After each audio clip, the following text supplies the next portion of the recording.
At the beginning, I wanted to encourage everyone, give us a review of this podcast or our podcast in general on Google My Business. And that link is in the show notes. Just click on that link. You'll have to sign into your Gmail account or your Google account, and then give us some feedback on this episode or the podcast overall. I'm trying to do an alternative to giving reviews in Apple Podcasts and just do it on Google. So the link is in the show notes. You'll have to sign into your Google account and give us a review.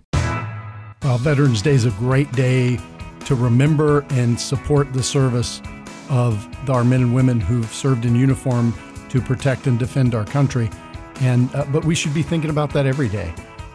And so Veterans Day is very symbolic, but there are 364 other days a year that I hope folks are thinking about what they can do to help veterans. The businesses are thinking about how they can hire veterans. We are looking forward our way from Studio C in the 511 studios. Hi, this is Brett, and with me as always is Carol. How are you? I'm good, Brett. Thank you. Good. And I am very excited. We are ready for a wonderful conversation today.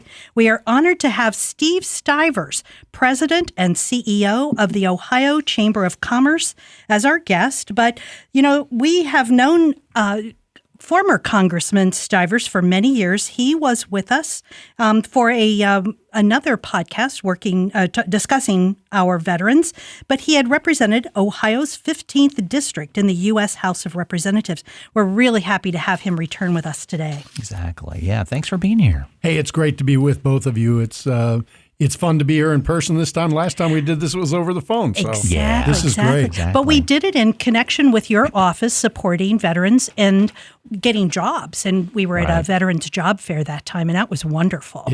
It's an important topic to me as a veteran myself and somebody who knows that there's way too many of our men and women who've been serving our country that make the transition, and they find that transition to civilian life hard. Exactly. And they've been trained for a lot of jobs. Many of those jobs are actually directly transferable, but the resumes don't always match up. The language isn't the same as the civilian language. Right. And so they sometimes have a hard time making that transition. So it's something I've cared about when I was a congressman, but now at the Chamber of Commerce, representing 318,000 employers in Ohio, it's something I care about as well. And I want to make sure that folks know that our servicemen and women who have left the military are incredible team players. They understand mission accomplishment. They're great employees because they care about our communities and things that are bigger than themselves, and they just get stuff done. So I'm a true believer in helping veterans, and I think there's a lot more that we need to do and should do to help them. Right. And so that's what we're hoping to do today, is to give employers some specific information and also for veterans to make sure they're using the resources that they can. You served a long time in Congress, well over at least over 10 years. Served on the Financial Services Committee. We wanted to go over a little bio, too, just so we set the stage. You were a ranking member of the Housing, Community Development and Insurance Subcommittee. Prior to Congress, as we just discussed here, you're a member of the Ohio Senate. You had over 30 years serving in the Ohio Army National Guard, holding the rank of Major General with deployment to various Middle East campaigns and awarded the Bronze Star for leadership. That's kind of why we have you here, too, because you've walked the walk and understand what it is to be a veteran. So, Veterans Day does hold a special place in our hearts in this country. Can you provide us with some thoughts on the importance of the holiday and how we can continue to support our troops and vets, and really maybe targeting this day to really rethink it? Well, Veterans Day is a great day to remember and support the service of our men and women who've served in uniform to protect and defend our country. But we should be thinking about that every day. And so Veterans Day is very symbolic, but there are 364 other days a year that I hope folks are thinking about what they can do to help veterans, that businesses are thinking about how they can hire veterans, that folks are working to support veterans that come home with visible and invisible wounds. We bring a lot of people home maybe not in as good a condition as when they deployed, and we as a society need to support them and help them through their journey. That might include help on employment. It might include help for physical wounds. It might include help with mental stress or post-traumatic stress that some people have. That's why I was so proud that we, as a country, finally passed a bill that I championed for about 7 years, the Pause for Veterans Therapy Act. It just got signed by the president about 2 weeks ago. Good. Super exciting. It's going to get service dogs to veterans with post-traumatic stress, and those service dogs actually help ensure that those veterans can get their lives back. They can travel again. They can, do things again. They actually, in many cases, are able to go off psychotropic drugs or reduce their dosage. And it just gives them their quality of life back, but it also prevents suicide. We still, in this country, lose way too many veterans to suicide every day. Every day in this country, we lose between 20 and 22 veterans to suicide. We've got to bring attention to the issue. We've got to get rid of the stigma. We've got to get people support and help save lives. That's one of the things that the Pause for Veterans Therapy Act will do, is help save lives. But it's not the only answer.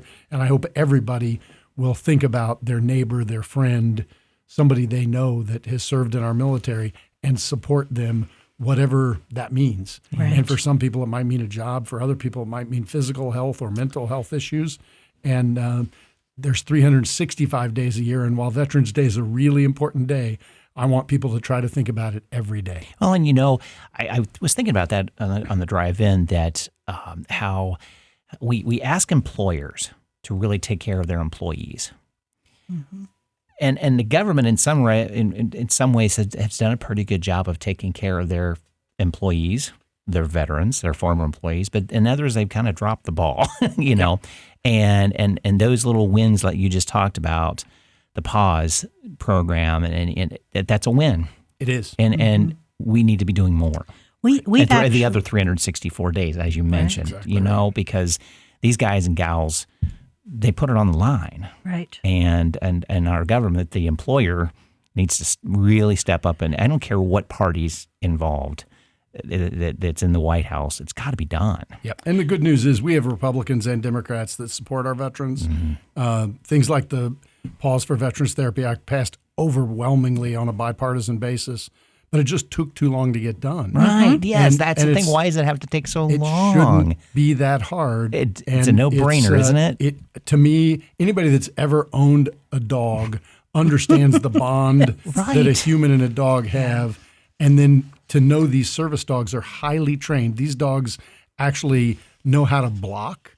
And so if somebody's suffering a post-traumatic stress event and they don't want anybody too close to them, the dogs will block people. They will actually turn themselves into a furry weighted blanket to ease anxiety and get up and lay on the individual. They do incredible things that actually make a difference in these veterans' lives, and just the bond between the dog and the owner, and the fact that they know the dog, they need to be here for the dog. That helps save lives, because they won't do something to themselves, commit suicide, because they know the dog needs them. Right. And so it gives purpose, it gives meaning. And, there is great peer-reviewed scientific data that shows that, but pardon me, we don't need peer-reviewed scientific Ask data any to dog know it. owner. Ask any dog owner. You're right. It's not, and so it, people wanted to wait on a study from the Veterans Affairs Department that, by the way, took 7 years to complete. And, in the meantime, Purdue did a study. The Kaiser Family Foundation did a study.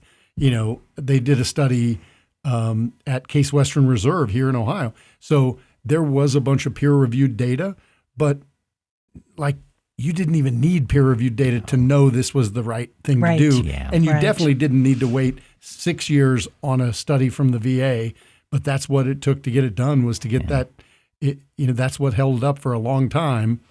And it was really unfortunate. And even at the end, there were some people, and again, it wasn't partisan, but there were some people who were opposed to this bill because they were like, well, you might take a dog away from a blind person. Well, guess what? We can find more dogs, train more dogs, and there build are capacity. plenty of dogs to do that. And so yes. it's, I was really surprised at some of the silly pushback we got on a bill like that. But it's not just, bills like that. We've got to do more to help our veterans get jobs and get good jobs, because I don't want them to just have a job. I want them to have a career, because these are some of the best employees in this country. And I want to make sure that they have an opportunity to excel in their next career after the military. I just want to give a quick shout out to a local group called VCAS, VCAS. It's the Veterans Companion Animal Services. I think I have that correct.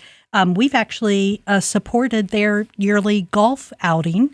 One of my former volunteers is a volunteer for their organization. So I've been emailing with them. They're going to give us a blog posting for Veterans Day, and they do some wonderful work. So that's great. I want to just give them a shout out. That's great. So, I just supported a group called Canine Companions up in New Albany. Sure. They get service dogs to both disabled folks as well as veterans with post-traumatic stress. So they serve the entire population of varying needs with service dogs. And they had a fundraiser called Dog Fest a couple weeks ago. It was awesome. And, you saw these young dogs that hopefully will someday be paired with a veteran and help, save a life and help ease the problems of post-traumatic stress. It was really heartwarming to be part of. Yes, they do. They do wonderful work. Megan, who's the director there, and I are former OSU colleagues, and she just does phenomenal effort with what they've done in their new campus in New Albany. So shout out to them too. So let's go back to the issues of workforce development for veterans. Ryan Blackburn, who's the director of workforce development for the Ohio Department of Veterans Services, is a great friend of ours. We just had a podcast with him.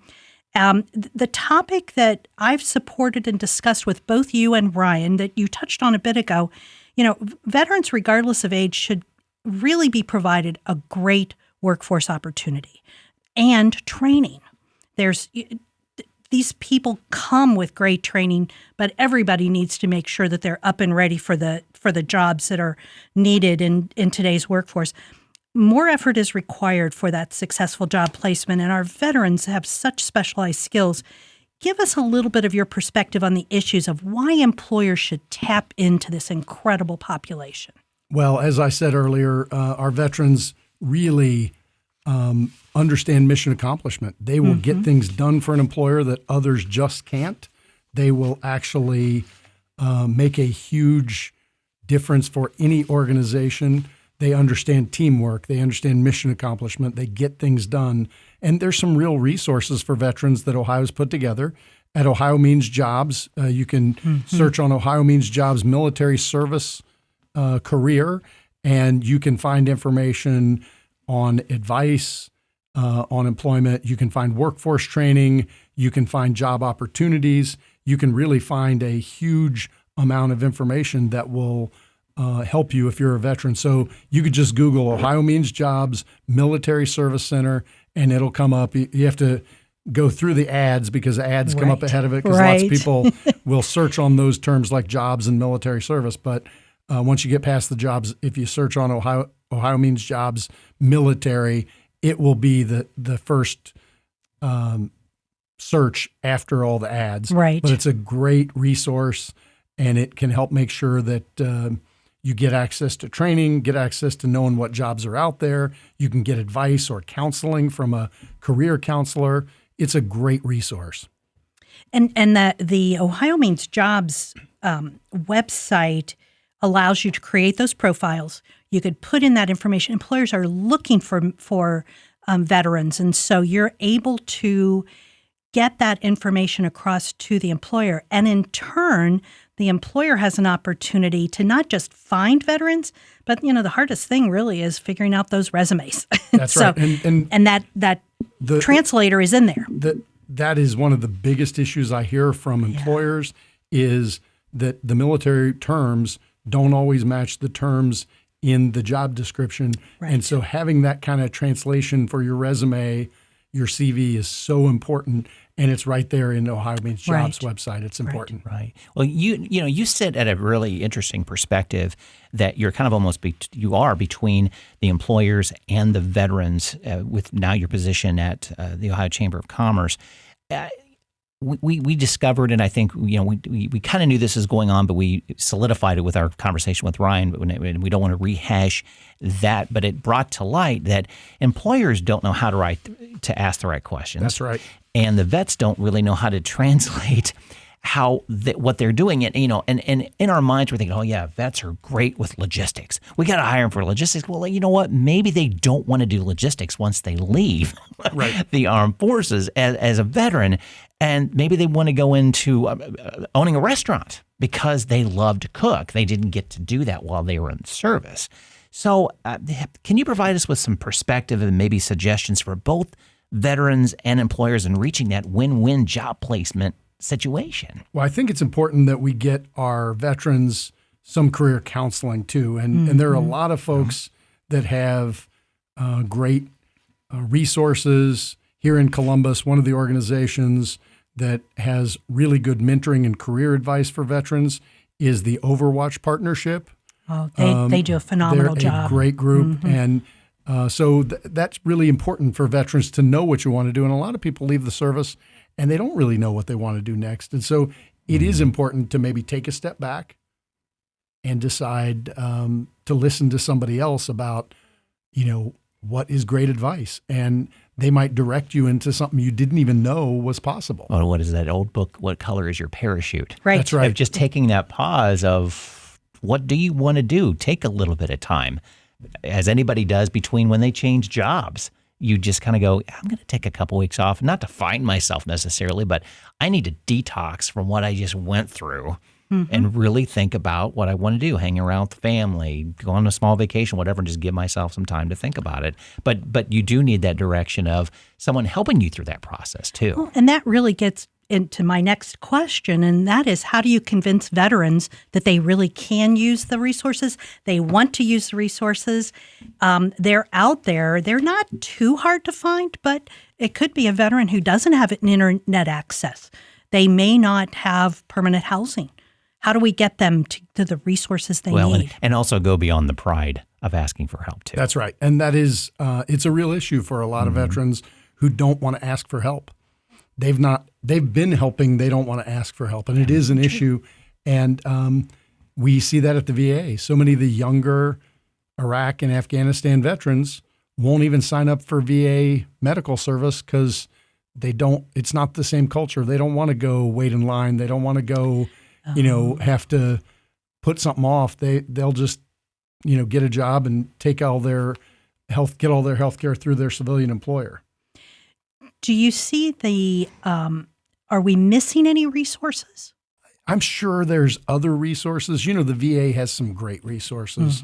And the Institute for Military and Veteran Families, which is through Syracuse University, offers free training and certification programs in IT and other things. So that's another you can search on Syracuse Institute for Military and Veteran Families, and you'll find some great resources. But I think there are other, if you're still in the military and you're a National Guard or reservist, Military One Source has some amazing resources. They have free educational information and resources that can direct you on careers as well. Okay. Good. Well, the Ohio Chamber of Commerce now has a leader here at our table.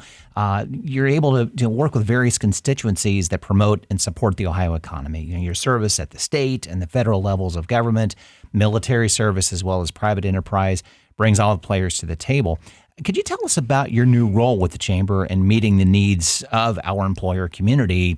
And, now as we hopefully exit out of what we're, dealing with, that the landscape's changing and has changed. And it always really has, but there are different hurdles now. There certainly are. It's an exciting time to be working with employers representing the business community because the economy's growing. There's real opportunity out there. But at the same time, there are threats. The biggest thing I hear from every employer is they can't find enough good people. It's ironic that we're talking about veterans and some veterans who are having a hard time finding jobs because every employer I talk to is looking for good quality people, no matter whether they're, in any sector, whether they're in the financial sector, whether they're in the manufacturing sector, whether they're in service economy. Everybody I talk to is trying to find good people. And it's one of the biggest issues we have. The other thing I hear is it's so difficult to get things through the ports right now. There's 70 ships sitting in the port of Los Angeles or Long Beach right now. That's problematic. And so it reminds people, gee, maybe we need to make some more stuff here in America. Now, it will cost a little more, but I got to tell you, I believe in making things here in America, and I'd be willing to pay more. And we need to figure out how to make America more competitive. We're right at the Chamber. We're right at the epicenter of trying to make Ohio and America more competitive with the rest of the world, so more things can be headquartered here, made here, and hiring great people here. So it's we are really facing some challenges, but we have great opportunities. And Ohio has so many long-term advantages. One of those is an incredible workforce. We are a great place to live, work, and raise a family. Our cost of living is lower, much lower than the East Coast or the West Coast. Even cities like Chicago that are Midwestern, we're so much more affordable place to do business. So we have huge advantages, but at the same time, we've got to figure out how to get people to move here or stay here. We import people to come to college here, but a lot of them, when they graduate college, move right out, and we've got to figure that out. Right. So there are plenty of challenges, but it's a super exciting time, and I'm having a great time getting really involved in state policy again, because I was really focused on policy in Washington for the last 12 years, and it's great to be back home, spending more time with my family, but also digging into what makes Ohio more competitive, working with the 318,000 employers that hire people every day and that make Ohio a great place to live, work, and probably see those results much more quickly, too. Yeah. I think you can get things done a lot faster here than you can in Washington, having done it both places. You eliminated a few layers. Yes. Right, yeah. So we really need to look at the craziness of today's economy, maybe with a silver lining, that although it's bad, we now have some new ideas, new technologies, new opportunities to really turn things around and start to grow again. Brett was talking about the difficulty of getting a couch, waiting, 30 weeks to get a couch. A friend of mine was looking for a washer. You don't even want to think about that. I have a friend who is a builder and could not do a remodel on a home because they had to wait 6 weeks for the refrigerator. So it's stuff like that. So we really, when you're talking about we're rebuilding the economy, but we're also rebuilding manufacturing and other industries. And we want more of it to be done here. Exactly. And I think some of these logistical challenges we're facing today are highlighting the fact that so many things are made elsewhere. And I believe in a world economy. I want to trade with other folks, but I want to make Ohio and America more competitive so more things can and will be made here, because it'll help create jobs, economic opportunity, and create wealth for America. Well, and it doesn't matter how cheap it's coming from another country if it's sitting on a ship in a port somewhere for 6 months. That's not going to. If you can't get it, you don't care how much you saved. Exactly. Well, and I think that mindset of the manufacturing world is much different today than it was. It's, if you're in your 40s or 50s and older, you're thinking of that blue-collar job. It's a dirty manufacturing place and such. That's not the case anymore. It's clean, it's efficient, it's going to have some robotics in it because of the efficiencies to save our health. So it has to stay a clean place. And I think that whole manufacturing mindset has to flip. I've been touring a lot of our members. We went to Magna, which is a auto OEM supplier. They make doors and seats and those kind of things in Lancaster. And the floor was so clean, you could eat off of it. And it was a very pleasant environment, and the people were happy. And they have, robot-assisted manufacturing. It's advanced manufacturing, I admit it, but the jobs pay really well, and people love going to work there. And it's an amazing experience. It's way different than when, my dad's generation was on a factory floor. Well, even 30 years ago, let's put it. In the 90s, if you think about it. Yeah, it's just changed completely. And we got to get past that and know that this is a good thing. The hybrid model of manufacturing, I guess maybe you could call it, exists, and it's beneficial. Yeah. It's going to work. Absolutely. So you're still sort of in your honeymoon period. I haven't been fired yet, so I must be in my honeymoon. As the president. Any other kinds of things that you can maybe give us a hint at as to where the chamber is moving? Well, one of the big things we're working on is a long-term agenda. It'll be a 10 to 15-year agenda, again, to make Ohio more competitive. It'll include things like taxes, regulation, the things you would normally think of, but it'll include things like amenities. One of the things we're going to get involved in is the lakefront redevelopment in Cleveland, because we're never going to have oceans. We're never going to have mountains. But I was in Cleveland yesterday, and I was looking out onto Lake Erie, and it sure as heck looked like an ocean to me. It's that big. Yes. So yes. It's if we make the lakefront accessible and we make the lakefront beautiful, it's really going to help people as they want to attract talent to Cleveland, which I'm excited about. Columbus is growing, but we need to support the economic engines that are already growing, like Columbus and Cincinnati. So we're going to continue to support those engines at the same time. We also, I think, need to look at things like venture capital, bringing more capital to Ohio. It's one of the things that when you look at the 50 states, we're in the bottom 10 for venture capital. We got to fix that, because that's what's going to drive an innovation economy. We've got to look at our colleges and universities and how they develop intellectual property and how we turn that and commercialize that. That's super important. All those things will be in that 15-year agenda to make Ohio more competitive. So I'm super excited about starting that. It's going to take about a year to pull it together. We're going to look at all the different rankings that rank the state of Ohio, and we're going to put a dashboard together, figure out how to move each of those rankings, and put some bills together to focus on each one of them. And it's not going to be something we can pass in one bill or one General Assembly of 2 years. It's going to take 5 or 10 years to really move the ball, but it's what's going to make Ohio more competitive, and I'm super excited about it. Now, it sounds like building blocks that it's not easily kicked under. Right. If you build it properly, it's going to stay and it's going to build on itself. We're building a foundation for Ohio's future economy, and that's what I am excited to build, because it's going to help my kids, my grandkids, and future generations for years to come. All right, exactly. Well, we have nearly 900,000 veterans in Ohio. We're the 6th highest number of veterans of any state in the U.S. If our listeners aren't a veteran, with that number, you've got a friend, you've got a family member that is, a veteran and probably needs assistance. So, before we end the podcast, we wanted to talk about one more time, some final words on Veterans Day and the support systems available to our military members. Well, Veterans Day is so important, but again, I want to say that we need to pay attention to veterans 365 days a year, not one day a year, and but it's symbolic. And on this Veterans Day holiday, we need to think about the role each of us can play to help a veteran, and whether that's a neighbor, a friend, a family member. Think about what you can do to support them, thank them, move them along on their journey. That's what we all owe those veterans, in my opinion. Yeah, there's that one thing. Each one of us does one thing. That lift is much Makes lighter. Makes a difference. You bet Makes it does. Difference.